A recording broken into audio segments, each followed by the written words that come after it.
Alright, I'm going to show you guys how I do a second ferment with my water kefir grains today. In my previous video I've done a first ferment. In the second ferment I'm going to use raspberries, strawberries, ginger and some pineapple.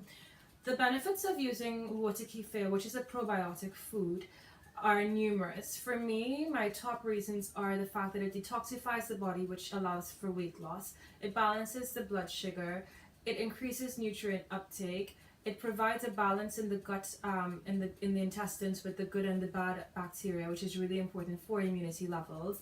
And there's just a general sense of overall well-being, and also it balances the blood sugar. I don't know if I've mentioned that before. So I have strained these water kefir grains, and I'm going to show you guys how I strain my last big old jug of water kefir. So this is about 3 days old. Typically you want to change it every sort of 2 days, because with the water and the sugar combination you're making, the sugar feeds the kefir grains, so you don't want to leave them without food for more than 3 days rather, I should say. I leave mine for 3 to 4 days, but typically people say 2 days is the most you should leave the kefir grains without changing the water. So kefir is also really good because you can ingest it at any time. It replaces juice for me, or squash, or if you like fizzy drinks, kefir is a perfect fizzy drink. So this is really important with this. And with probiotics, you can have it from birth up until, there's no upper limit with a probiotic, because it's just a supplement that your body needs to have good bacteria in order to function. It's like the good bacteria, those are the soldiers of the body that allow the body to be able to ward off infection and fight disease. So what I'm going to do now is I'm going to take this strainer, pop that in the sink, I don't need that anymore. And in this bottle here, I've done ginger and pineapple. And this is all an experiment for me. I've never done second ferments with a variety before. And this is raspberry and pineapple. And you could already see that it's starting to fizz away there. So that should be quite delicious. And for me, using the ginger, the strawberry, the pineapple, and the raspberries, pineapple and ginger have quite high enzymatic profiles, which means that it allows for better digestion. And adding it to the kefir, which is a probiotic, to me is like a double whammy. So I'm making a really, really good, healthy, strong, powerful probiotic / digestive drink. So what I'm going to do is I'm going to just add the pineapple. I'm going to squish it down. I pray to God I could get it out when it's time to when it's time to strain it.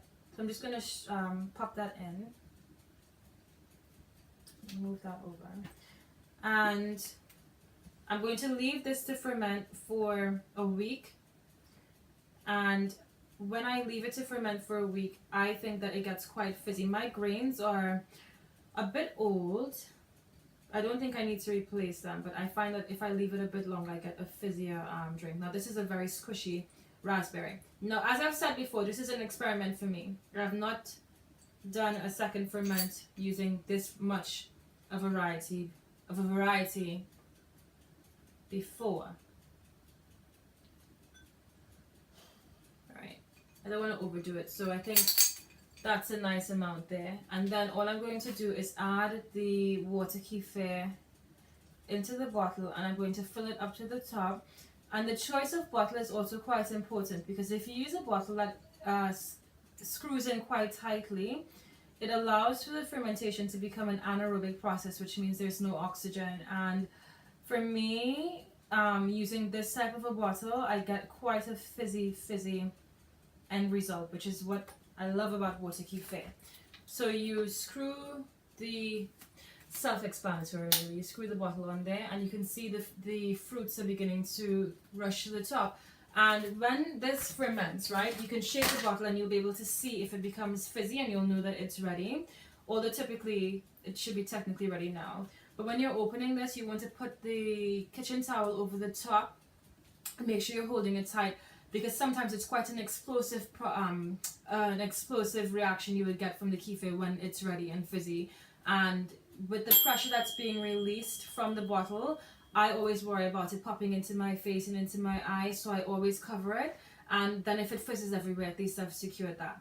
So today, guys, I've showed you a video just with a second ferment with my water kefir using you can use anything that you have in your kitchen, apples, pineapples, pears.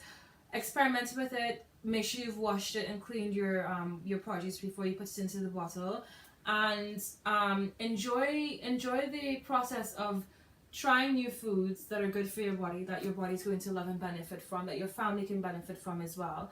And I hope you guys like this video.